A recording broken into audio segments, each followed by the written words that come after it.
في سنة 73 قبل الميلاد ما كانتش روما تتوقع إن أخطر تهديد لها بيجي من داخلها، مش من جيش خارجي ولا من دولة عدوة، بل من ناس كانت تعتبرهم أضعف طبقة في المجتمع. الطبقة هذه هي طبقة العبيد. شنو القصة وشنو علاقتها بليبيا؟ أرجو بعد الفاصل نحكوا.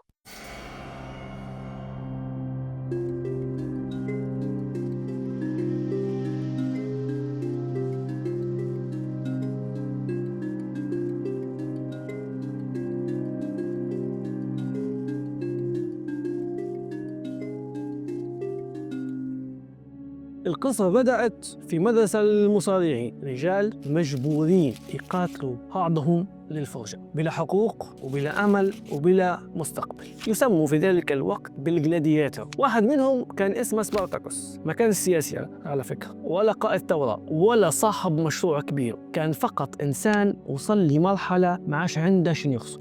ده الموضوع من محاولة هروب بسيطة تحولت لتمرد، والتمرد تحول لانتفاضة، والانتفاضة كبرت حتى صارت أخطر ثورة واجهتها روما. لكن السؤال المهم مش كيف ثاروا، السؤال هو كيف ما شافتهمش روما. الإجابة بسيطة، لأن الطبقة الحاكمة كانت عايشة في فقاعة، الاقتصاد شغال، المدن مزدهرة، النخبة غنية، والقوة العسكرية مسيطرة. كل المؤشرات الرسمية تقول الأمور تمام، لكن تحت السطح كان في غضب، تعب، إحباط، وحياة ما عادش تنطق. المشكلة ما كانتش في الفقر بوحة، المشكلة كانت في الإنكار. النخبة كانت تعتقد أن السيطرة تكفي وأن الناس ممكن تتحمل إلى ما لا نهاية. لكن التاريخ يقول أن الناس ما تنفجرش لما تسوء حياتهم فقط، الناس تنفجر لما تفقد الأمل.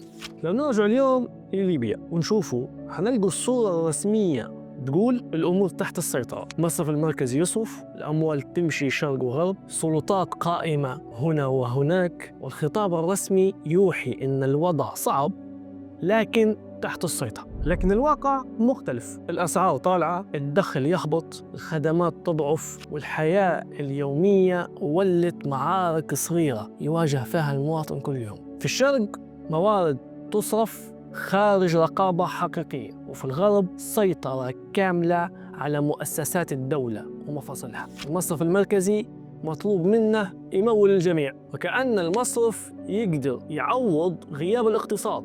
والأخطر من هذا كله إن كل طرف مقتنع أن وضعه مستقر، كل طرف عايش في فقاعة. وهنا الخطر الحقيقي، لأن الأنظمة ما تنهارش لما تضعف أرقامها، تنهار لما ينفض صبر الناس. والمشكلة مش في الغضب العالي، المشكلة في الغضب الصامت، لما الناس تسكت، لما تنسحب، لما تفقد الثقة في كل شيء، لما يوصل الإنسان لمرحلة يقول فيها ما عاش عندي شيء نخسره. هنا تبدأ اللحظة الخطيرة. سبارتاكوس ما كانش وحده، كان في آلاف زيه، بس كانوا يستنوا في اللحظة. خليني نحكي لكم حاجة قبل ما نختم. في إسبانيا في ساحات مصارعة الثيران في قاعدة معروفة عندهم، إن الثور اللي ينجو من الحلبة ما يرجعوش مرة تانية له.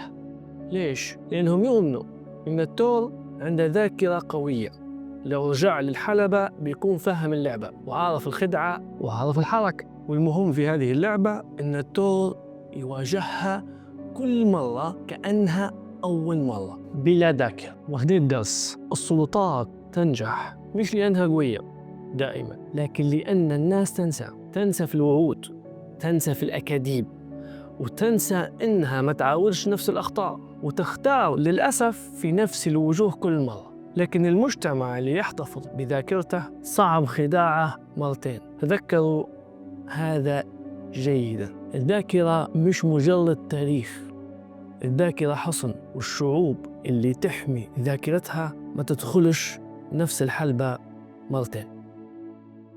ولعل خير.